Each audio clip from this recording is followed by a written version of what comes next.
अब इस सवाल का एक दूसरा हिस्सा था कि अगर है तो हम लोग उसको कैसे पा सकते हैं।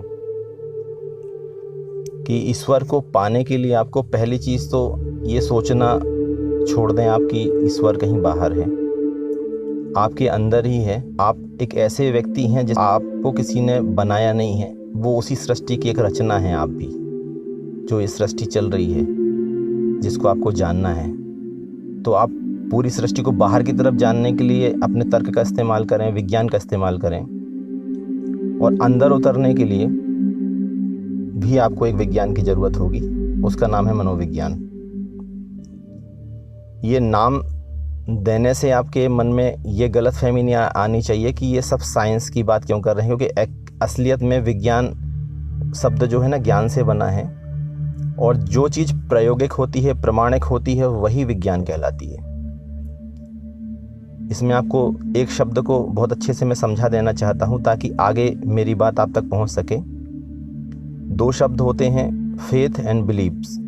तो फेथ और बिलीव में जो फ़र्क है वो आपके जीवन में, आपकी गुणवत्ता में फ़र्क लाएगा।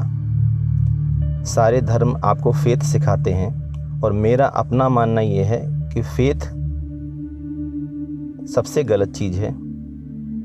फेथ मतलब अंधविश्वास है।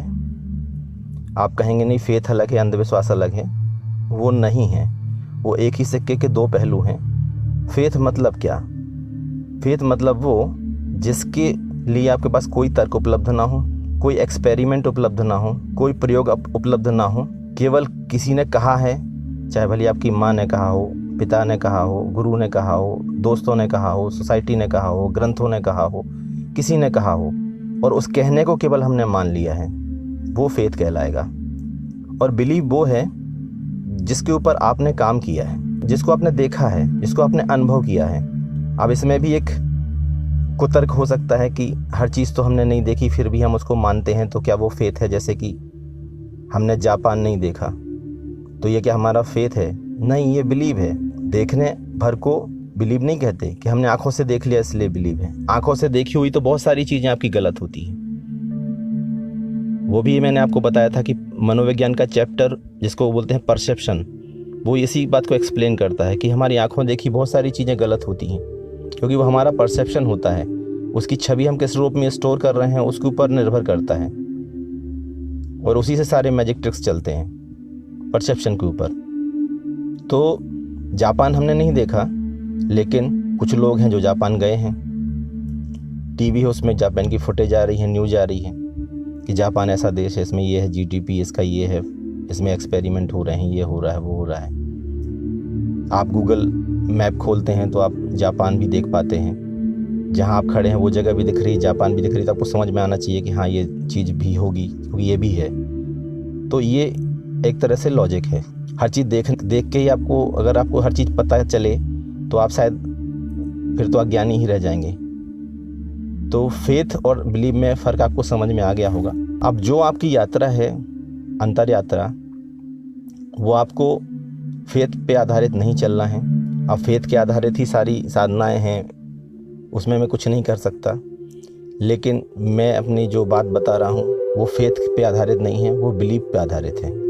आपको बिलीव अपना डेवलप करना है तब जब आपको वो चीज़ मिल जाए, आपको उस चीज़ के ऊपर विश्वास हो जाएगा। अगर उसको आप मान लेंगे तो आपकी यात्रा उसी दिन ख़त्म हो जाएगी। आपने मान लिया नहीं ये ऐसे ही है, तो उसमें आपको आगे का कोई रास्ता नहीं मिलने वाला है। साधना प्रक्रिया है, आपको अपने अंदर एक ध्यान करना है। तो ध्यान का प्रयोग आपको इस तरह करना है कि पहले अपने मन को थोड़ा व्यवस्थित कर लें। आप थोड़ा मूवी वगैरह देख लें, थोड़ा दोस्तों से गपशप कर लें, टहल लें, और एकदम जब पीसफुल माहौल आपको मिले, शांत माहौल मिले, तो आप सिर्फ बैठ जाएं और आप काउंटिंग करना शुरू करें। आप 1 से लेके 100 तक काउंटिंग करें। 1 2 3 4 5 6 7 8 ऐसे करके आप हिंदी में करें या इंग्लिश में करें, 1 2 3 4 5 6। और जैसे ही आप 100 तक पहुँचें, 100 से रिवर्स काउंटिंग करें, 100 99 98 97 96 इस तरह से करें। आप इसको 1 बार करें, 2 बार करें, 3 बार करें, 4 बार करें, 5 बार करें, 4-5 मिनट आपको लगेगा। 5 मिनट बाद आप एकदम कंसंट्रेट महसूस करेंगे, आप इसमें एकदम कंसंट्रेट महसूस करेंगे। तो ये कंसंट्रेशन था जो आपके लिए एकदम प्रैक्टिकली पॉसिबल होगा, प्रैक्टिकली आपको तुरंत अनुभव होगा। इसके लिए कोई वैसा नहीं है विपस्सना ध्यान कि इसमें आप सांसों पे ध्यान कर रहे हैं, थोड़ी देर में आप भूल गए सांसों पे ध्यान करना, आप कुंडलिनी जागरण कर रहे हैं, फिर आपकी थोड़ी देर में दिमाग में आया कि मैं तो दूसरी चीज़ सोचने लग गया, आपको बार बार फिर अपने ध्यान को खींच के वहाँ लाना पड़ता है, फिर भटक जाता है, फिर खींचना पड़ता है। क्योंकि मैंने बहुत सारे प्रयोग किए हैं, ये मैं जो आपको बता रहा हूँ सुनने में तो आपको ऐसा लगेगा काउंटिंग करना ये कोई ध्यान है। ये काउंटिंग करने से अगर आत्मज्ञान मिलता होता तो बच्चों को तो मिल ही गया होता, बच्चे तो बचपन से ही करते हैं, मैंने भी बचपन में करी थी, तो वो तो बचपन में हो जाना था आत्मज्ञान मुझे। तो पहली चीज़ तो ये समझें कि काउंटिंग करने से आपको कोई आत्मज्ञान नहीं मिलेगा, ना आपको विपस्सना करने से कोई आत्मज्ञान मिलेगा, और ना आपको कुंडलिनी जागरण करने से कोई आत्मज्ञान मिलेगा। जो प्रक्रिया मैंने बोली है उसको आप प्रैक्टिकल करेंगे तो पहली सीढ़ी आप चढ़ेंगे, जो ऑथेंटिक सीढ़ी होगी। अब इसमें ऑथेंटिक क्या है? पहली चीज़ तो यह है, जब आप काउंटिंग कर रहे हैं तो किसी भी तरह के पूर्वाग्रह से आपका दिमाग मुक्त है। जिसमें कि आप ओम का साउंड कर रहे हैं तो आपकी ओम के प्रति आपका एक बहुत सारी फिलॉसफी आपकी उसमें रची बसी है। आप अगर कोई आयतें पढ़ रहे हैं, आप अगर मुस्लिम हैं, तो आपके दिमाग में अल्लाह की बहुत सारी छवियाँ, पूरा ज्ञान का पूरा एक स्टोर दिमाग में भरा पड़ा है।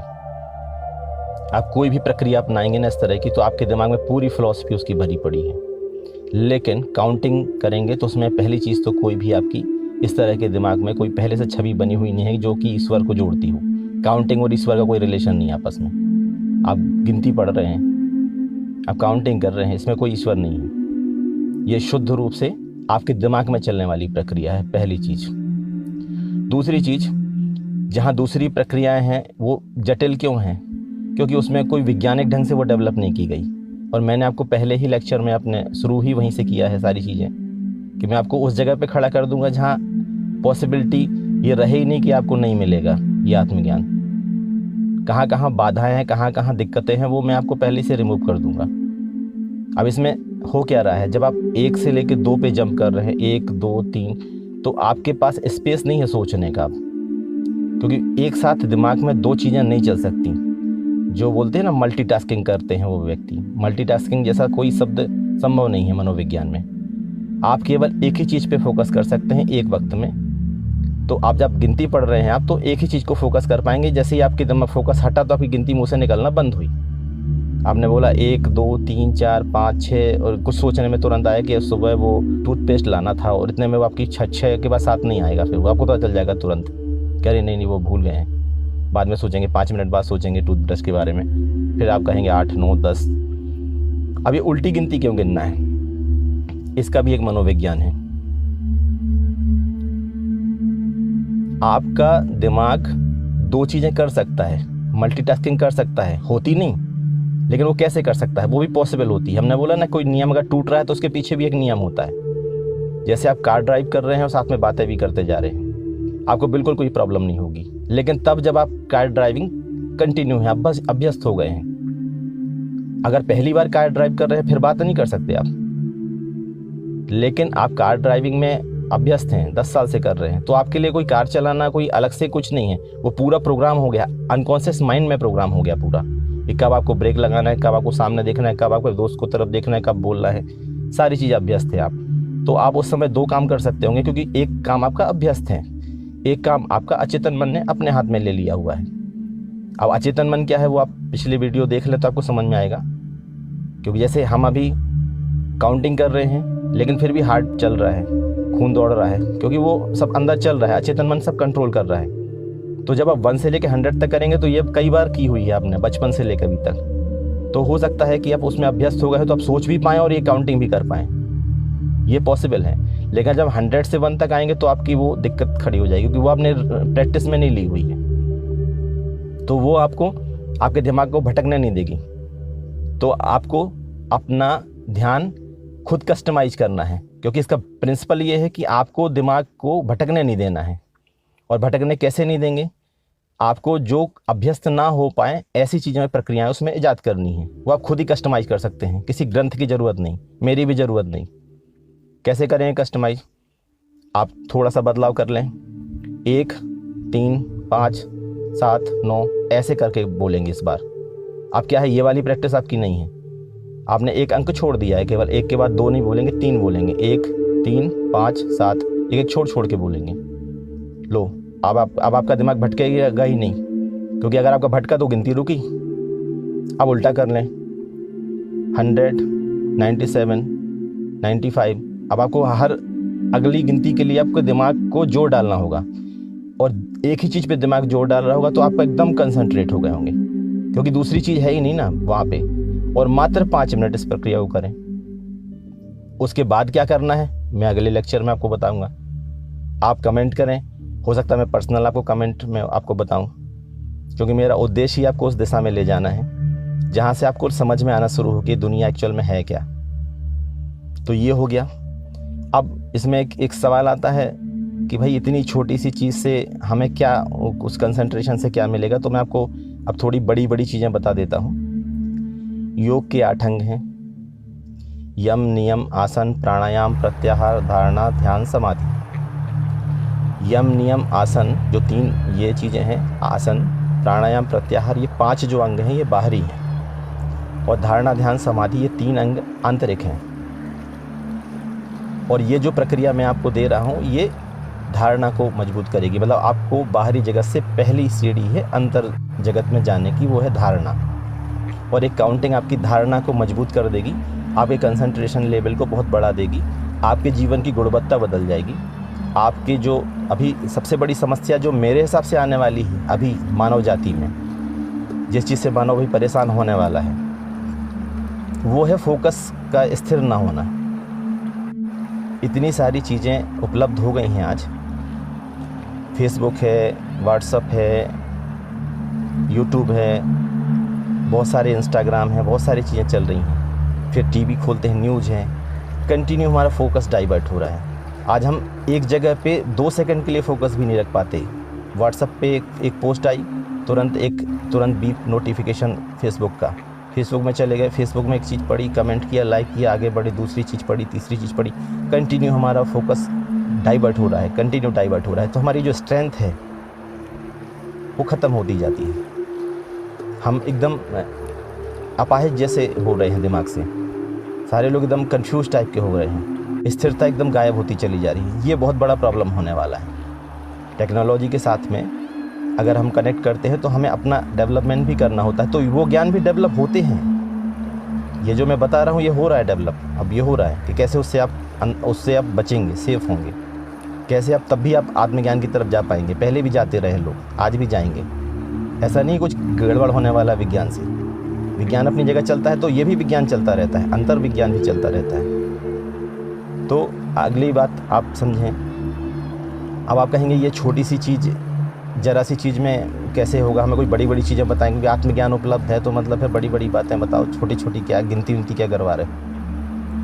मैंने सारी बड़ी बड़ी बातें कर ली हैं, सारे अनुभव ले लिए हैं। अब आपको प्योर फॉर्म में एकदम कैप्सूल दूध दे रहा हूँ मैंने इतने सारे तरह के मेडिटेशन किए हैं जितने आप सोच भी नहीं सकते। आप केवल सोचते होंगे, आप सोचते होंगे कभी करूँगा, मैंने करा है, क्योंकि मेरा बेहद ख़तरनाक ढंग से मेरा इसमें इंटरेस्ट था कि भाई कुछ पाना है, कुछ ये होता है। क्योंकि ओशो ने मुझे दिया था ये सूत्र कि भाई आत्मज्ञान होता है, कोई बौद्धत्व की प्राप्ति होती है। तो मुझे लगा अच्छा यही जीवन का उद्देश्य है क्या। अब मुझे उस समय लगा और आज क्या लग रहा है वो सब अलग बातें हैं, और वो सब चर्चा क्रम से ही चले तो अच्छा है। एक दिन में आपको सारा ज्ञान नहीं मिल सकता है। मैंने ओशो को पढ़ना शुरू किया, मैंने सम्मोहन को पढ़ना शुरू किया, सम्मोहन की बुक्स, वशीकरण की किताबें, मारण तंत्र, मोहन तंत्र, तरह तरह के प्रयोग। ऐसा करें, आप उल्लू को ले आएँ, फलाना करें। जो जो कुछ मुझे मिलता गया मैं उनके ऊपर प्रयोग करता गया। ओशो से मिलने का मुझे बहुत फ़ायदा हुआ इन सब चीज़ों को करने का, और आपको क्या फ़ायदा होगा और मुझे क्या नुकसान हुए वो सब अभी आपको क्लियर करूँगा मैंने ओशो के शिविर अटेंड किए, डायनेमिक मेडिटेशन, विपस्सना ध्यान, आनापानसती का प्रयोग, मौन ध्यान, शरीर से बाहर निकलने के प्रयोग। आत्मा को मैंने बाहर निकाला हुआ है, अपने शरीर से मेरी आत्मा निकल चुकी थी, मैं देख रहा था कि मेरे शरीर पड़ा हुआ है। ये प्रयोग मेरा सफल रहा। जाति स्मरण प्रयोग किया मैंने ओशो का। मैंने अपने पिछले जन्म को जान लिया था। और आज मेरे पुराने लेक्चर्स में सारी बात आप सुन रहे होंगे कि पिछला जन्म की आत्मा ही नहीं होती है, तो वे पिछला जन्म क्या है? तो पिछला जन्म लेकिन मैंने अनुभव किया था। और मैं तो ऐसा था कि अगर मेरे सामने आप एक बार बोल दें ओशो की बुराई तो मैं आपसे लड़ जाता। आज मैं उनकी बुराई नहीं कर रहा हूँ कोई, तो आपको ऐसा नहीं लगना चाहिए कि मैं बुराई कर रहा हूँ। मुझे किसी भी व्यक्ति की बुराई नहीं करना है, ना मैं किसी धर्म की कोई बुराई कर रहा हूँ। केवल मैं उन चीज़ों को बता रहा हूँ जो सत्य हैं। अब इनमें क्या सत्य था इन प्रयोगों में, फिर उसके बाद और भी प्रयोग हैं, ये तो केवल ओशो के हो गए। मुंगेर के कुछ हठ योग के प्रयोग थे। मुंगेर एक संस्था चलती है मुंगेर में, उसके हठ योग के प्रयोग मैंने किए। फिर मैं कुछ नागा साधुओं के साथ रहा, उनके प्रयोग किए। मैं अकेला जाके कब्रिस्तान में बैठा रहता था, कुछ प्रयोग वहाँ करते रहता था। लेकिन हाँ, भूत मुझे कभी नहीं दिखे, वो बात अलग थी। मैं कब्रिस्तानों में बैठा, शमशानों में बैठा, सब कुछ किया, कोई भूत प्रेत तो नहीं दिखे। मैं उसी को देखने के लिए बैठता था, वो कि मुझे भूत प्रेत दिखें। उसके बाद एक मेरे दोस्त थे, मुस्लिम थे, वो बोले नहीं, हम लोगों के धर्म में कुछ ऐसी आयतें हैं, आप पढ़ोगे आपको जिन्न सिद्ध हो जाएंगे। फिर मैंने ढूंढा ऐसे व्यक्ति को, एक शाकिर बाबा थे, बोले वो जिन्न को पढ़ाते हैं। मुस्लिम में एक चलता है, आपको शायद पता हो, आप मुस्लिम होंगे तो पता होगा, कुछ लोग ऐसे होते हैं जो जिन्नों को पढ़ाते हैं, गुरु होते हैं, जिन्नों को पढ़ाते हैं वो जाके। वो उन्होंने मुझे बताया जिन्न होते हैं, उनकी आदमी होते हैं, औरत होते हैं जिन्नों में, उनके बच्चे होते हैं, उनकी सब अपने जैसे ही होते हैं, सब यहीं रहते हैं, ये होते हैं। वो मुझसे भागने लग गए, क्योंकि वो तो सब बताते थे, लोग सुनते थे। लेकिन मैं प्रयोग करने पे अड़ा हुआ था। मुझे तो उसमें प्रायोगिक दृष्टि से घुसा था हर चीज़ों में, मैं मानने के लिए नहीं घुसा था, मैं फेथ डेवलप नहीं कर रहा था, मुझे विश्वास चाहिए था, बिलीफ चाहिए था। इसीलिए मैं विश्वास के साथ कह पा रहा हूँ आपसे कि जिन्न जिन्नात नहीं होते हैं। और इसके ऊपर कुछ संस्थाएं हैं, वैज्ञानिक ढंग से खोज करने वाली संस्थाएं हैं, परम मनोविज्ञान की संस्थाएं हैं। आपको चाहिए आप कमेंट लिखें, मैं आपको एड्रेस दे दूंगा, जिसके 6 करोड़ रुपए के प्राइस हैं, अगर कोई ये सिद्ध कर दे केवल। क्योंकि विज्ञान मतलब क्या, विज्ञान ऐसे थोड़ी वो कि विज्ञान का कोई एक हठ धर्म है कि मुझे नहीं मानना है जिन्न होते हैं। अगर जिन्न सिद्ध हो जाए तो ये विज्ञान में शामिल हो जाएगा जिन्न, उसके हम लोग लाभ लेने लगेंगे। अगर भूत प्रेत सिद्ध हो जाए तो हम लोग उसका लाभ लेने लगेंगे। विज्ञान को किसी से कोई वो नहीं है, शत्रुता नहीं है। विज्ञान कोई पॉलिटिक्स नहीं है कि ये हमारी पार्टी नहीं, वो इसकी पार्टी, वो उसकी पार्टी, या कोई धर्म नहीं है कि ये इसका धर्म, वो उसका धर्म, टीवी तो हमारी है, ये तो हमारी नहीं हो सकती। ऐसा नहीं है विज्ञान। विज्ञान आप हो और विज्ञान हम हैं। विज्ञान मतलब ये है कि ऐसा ज्ञान कोई मिल जाए जिसको हम लोग उपयोग कर सकें, यही विज्ञान है और कुछ भी नहीं। विज्ञान के को इस दृष्टि से मत देखें कि विज्ञान एक कोई एक किताब है और गीता कोई एक किताब है। विज्ञान कोई एक किताब नहीं है। विज्ञान आपकी उन चीज़ों को जान लिया है, विज्ञान ने कुछ खोजा नहीं है कुछ भी। विज्ञान ने केवल उन चीज़ों को जान लिया है जो सच्चे रूल्स हैं, जिसमें कोई फेथ करने की ज़रूरत नहीं है, जो वास्तविक हैं, जिनके ऊपर प्रयोग कर सकते हैं हम, जिसके ऊपर हम काम कर सकते हैं।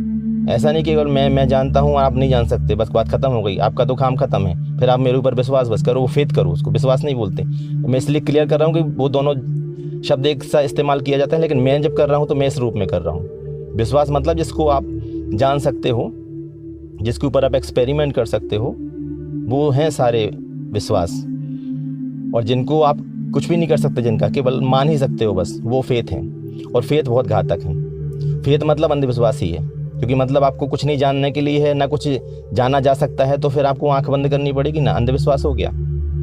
तो अब ये इतने बड़े बड़े प्रयोग छोड़ के कि मैं एस्ट्रल बॉडी की भाई बॉडी से बाहर निकल जाना, विपस्सना करना और कुंडलिनी जागरण करना। मेरी कुंडलिनी भी जागरण हो गई थी। मैं मूलाधार चक्र से शुरू हुआ, सहस्रार तक गया, मेरा एकदम प्रकाश दिखने लग गया, तीसरा नेत्र जाग गया। आज मुझे मालूम है कि ये सारी चीज़ें कुछ भी नहीं थी, हमारे अंदर की ही कल्पनाएं हैं। मैं ही था वो, मेरा ही अचेतन मन था जो मुझे ही देख रहा था। सब कुछ संभव है। ये आप अंदर उतरोगे, जब सम्मोहन में जाओगे, आप डीप ट्रांस में जाओगे, आप अभी मैं आगे चल के कुछ वीडियोस आएंगे जिसमें मैं आपके सम्मोहन की, हिप्नोसिस की उन प्रक्रियाओं को बताऊंगा कि आपका दिमाग तो बहुत शक्तिशाली ऑलरेडी है। दिमाग के ऊपर अभी जो विज्ञान की खोजें हुई हैं वो 5% ही हुई है, अभी चल रही हैं, जारी है। हम लोग जिस दिन 100% दिमाग के बारे में जानने लगेंगे तो बहुत सारी चीज़ें बदल जाने वाली हैं। और जब आप आत्मज्ञान जिस चीज़ को बोल रहे हैं वो वहीं पे पहुंच जाते हैं आप, क्योंकि आप बाहर कहीं खोज ही नहीं रहे हैं, सब अंदर अंदर डूबे पड़े हैं अपने अंदर। और जब अंदर डूबे पड़े हैं आप, अंदर की चीज़ों को आप डेवलप कर रहे हैं, तो आपको एकदम अलग ही आपकी दृष्टि बदल जाएगी, आपको देखने का नज़रिया बदल जाएगा और आपकी जीवन में एक आनंद जो आएगा, क्योंकि आनंद के सेंटर भी तो अंदर ही है ना। आप ये मान के चलें कि सारे सब कुछ आपके अंदर ही है। अब उस तरह से समझें कि ये जो सारे प्रयोग थे जो मैंने बोले कि इस तरह के हैं कि भाई कुंडली को बहुत बड़ी शक्ति मानते हैं, तीसरा नेत्र तो बहुत बड़ी बात है, और ये सब बड़ी बातें हैं। बड़ी बातें क्यों हैं? जिन्न जन्नात बहुत बड़ी बातें हैं। हमजाद होते हैं वो, हम जिन्न जन्नातों के भी गुरु होते हैं, मतलब उनके भी ऊपर बॉस हमजाद। अप्सरा साधनाएं करी मैंने, यक्षिणी साधना करी मैंने, कर्ण प्रसादी साधना करी मैंने, तमाम तरह की जो साधनाओं की जहाँ जहाँ के सुनने में आया मैं उनको प्रयोग करता था सीधे, और फिर उनसे गुरु से पूछता था भाई ये नहीं हुआ, क्या करना है आगे। कुछ चीज़ों में वो कन्नी काट जाते थे, क्योंकि वो पहले तो आप जो व्यक्ति के सामने खड़े हैं उसने किया है कि नहीं, पहले ये तो समझें। तो ऐसे बहुत सारे चक्रव्यूह से निकल के कर करके मुझे लास्ट में समझ में आया सब बेकार था। सब ये चीज़ें मेरा टाइम ही बर्बाद कर रही थी। आपका टाइम नहीं होगा बर्बाद, क्योंकि वो बहुत सीधी और सरल चीज़ है। कहीं आपको कहीं बाहर खोजना ही नहीं है, आपको अंदर ही जाना है, और अंदर भी आपको ऑथेंटिक ढंग से जाना है। आपको खुद में भ्रम पैदा नहीं करने हैं। अगर आप मुझे बोलें कि मुझे भगवान के दर्शन करने हैं, आपको 1 से लेकर 3 सिटिंग लगेंगी हिप्नोसिस के द्वारा। आपको साक्षात खड़े हुए दिखाई देंगे शिव जी। आपको लगा है मुझे अल्लाह से बातें करनी है, वो अल्लाह का तो रूप नहीं है, तो आपको अल्लाह की पूरी आयतें बोलते हुए मिलेगा अल्लाह आपको कानों में सुनाई देगी अल्लाह की आवाज़ें। आप खुद मोहम्मद साहब बन जाएंगे, क्योंकि ये शक्तियाँ हैं आपके दिमाग में सारी। लेकिन ये सब भ्रम है, ये सारे भ्रम हैं, अचेतन मन के खेल हैं। आप इनको जैसे ही आप अपने अंदर उतरना शुरू करेंगे, आपको धीरे धीरे ये सब बातें समझ में आना शुरू होंगी। एक साथ आपको सब कुछ नहीं मिल सकता। तो अब इसमें ये सी चीज़ समझे कि इतने बड़े बड़े परमाणु बम, तलवार, तीर, भाले, मतलब ये बड़ी बड़ी साधनाएं जिनके नाम हैं, आज ब्रांड हैं। कुछ लोग विपස්සना के सेंटर ही चला रहे हैं। तो ये सब छोड़ के मैं काउंटिंग क्यों करवा रहा हूँ आपको कि काउंटिंग करो। काउंटिंग मतलब क्या, एकदम बहुत ही आपको काउंटिंग तो मतलब शायद लगेगा कि ये तो KG1 के बच्चे की बात है। तो ये वैसी ही बात है कि आपको एक कपड़ा सिलना है। आपके पास में एक एटॉमिक बम है, एक मिसाइलें हैं, कुछ राइफलें हैं, AK-47 हैं, तलवारें हैं, भाले हैं, छुरे हैं, चाकू हैं, सब हैं। लेकिन वो कोई काम नहीं आएगा आपको। उसके लिए मामूली छोटी सी सुई ही काम आएगी, क्योंकि आपका काम कपड़े को उड़ाना नहीं है, उसको फाड़ना नहीं है, आपको सिलना है उसको। तो छोटी सी सुई का इस्तेमाल करें। छोटी सी सुई यही है, आप काउंटिंग करें। और इसमें ऐसा भी नहीं कि आप 24 घंटे काउंटिंग ही करना है। इसमें आपको जैसे ध्यान में तो 24 घंटे डूबना है, कुंडली जागरण में दिन भर ही करना होता। आनापानसती योग तो प्रक्रिया ही 21 दिन की है, कुछ भी नहीं करना आपको। जब भी आपको समय मिले 5 मिनट के लिए करें, केवल शाम को 5 मिनट, रात को सोते समय 5 मिनट, एकदम सुबह उठ के करें। 2 टाइम बहुत ज़रूरी है। और आपको जो भी उसके परिणाम मिले, आगे आप वीडियो को देखें तो आपको आगे क्या करना है इसके बाद, जब आप कंसंट्रेट हो जाएं। क्योंकि आपको सुनने से आपको लगे हाँ चलो ठीक कंसंट्रेट हो गया, अब आगे बताइए, नहीं बताऊंगा। पहले आप होइए कंसंट्रेट। क्योंकि जैसे मैंने बोला, आप सुबह दौड़िए, आपको हेल्थ मिलेगी। हाँ चलिए ठीक है, हेल्थ मिल गया, अब आगे बताइए। आगे नहीं मिलेगी ना, क्योंकि दौड़ेंगे तब मिलेगी, आप काउंट करेंगे तब मिलेगी। और ये मुझे लगता है ये आपको जब बैठेंगे ना 5 मिनट के लिए, तो आपको लगेगा ये भी मुश्किल हो रहा है कि मुझे जैसे ही काउंटिंग करने बैठे तो याद आएगा कुछ और काम भी बाकी थे। तो सारे काम निपटा के बैठिए, इसीलिए मैंने बोला। और इसमें मेरा कोई ये आग्रह भी नहीं, अगरबत्ती जलाइए कि धूप जलाइए कि पहले कोई भगवान को फोटो में प्रार्थना की, कुछ नहीं करना आपको अपना अंदर जाना है। आप ही ईश्वर हैं, आपको अपने अंदर जाना है। उसको जो आपने खो दिया है ना इतने ज्ञानों के कारण, बहुत सारे ज्ञान आपने भर लिए हैं, तो आपको समझ में नहीं आ रहा कि ईश्वर अब है क्या। तो आपको उन ज्ञानों को जो आपने खो दिए हैं, उन ज्ञानों को जानने के लिए सरल रास्ता चुनना पड़ेगा। और इस प्रक्रिया को मनोविज्ञान में सक्सेसिव अप्रोक्सीमेशन बोलते हैं, मतलब सरल से शुरू करें। सक्सेसिव अप्रोक्सीमेशन वो प्रक्रिया है जिसके द्वारा चूहों को भी वॉलीबॉल फुटबॉल खेलना सिखाते हैं। बास्केटबॉल आपने देखा होगा डिस्कवरी वगैरह पे, चूहे के 6 चूहे इस तरफ रहते हैं, 6 चूहे इस तरफ रहते हैं, बॉल उठाते हैं, बास्केट में डालते हैं। ये कैसे ट्रेनिंग करते हैं उनको? सक्सेसिव अप्रोक्सीमेशन के द्वारा, मतलब छोटे छोटे स्टेप लेना है, बेबी स्टेप। इस तरह की प्रक्रिया को जापान में एक टेक्नोलॉजी भी नाम दिया गया है, उसमें मनोविज्ञान के अलावा उन्होंने एक नया वर्ड दिया हुआ है, काइजन मेथड। छोटा छोटा स्टेप लीजिए। अब छोटी सी प्रक्रिया से स्टार्ट कीजिए, दिमाग को समझने के लिए कंसंट्रेट करें पहले, क्योंकि धारणा होगी, फिर ध्यान आएगा और फिर समाधि घटेगी। तो एक्चुअल में तो समाधि आज ही घटी हुई है। मेरे सामने बैठे हैं आप, मैं आपसे बोलूँगा, आप खिड़की से बाहर देख रहे हैं, घर के अंदर खड़े हुए हैं, आँख खोलें, बंद करें, खोलें, बंद करें, खोलें, बंद करें। कौन देख रहा है? ये बाहर का दृश्य जो है वो कहाँ, कौन देख रहा है? वही आप हो। उसमें आप अगर आप स्थिर हो जाओ तो वही समाधि है और कहीं ढूंढना नहीं है। आप सोचो, आप महसूस करो कि आप कहाँ हो शरीर में। आगे के प्रयोग करवाऊंगा मैं, एकदम साइंटिफिक। आपको मतलब पहुँचना ही पड़ेगा। जैसे आप काउंटिंग करेंगे तो आपको दिमाग को स्थिर होना ही पड़ेगा वाली बातचीत है अब इसमें ये नहीं कि हो जाएगा नहीं। आप जैसे आपका कंसंट्रेशन टूटा और गिनती रुकी, मतलब तुरंत इंडिकेटर लगा हुआ आपके साथ में, कंसंट्रेशन टूटना ही नहीं है। तो इस प्रक्रिया से आप शुरू करें। कोई कठिनाई आए कमेंट करें।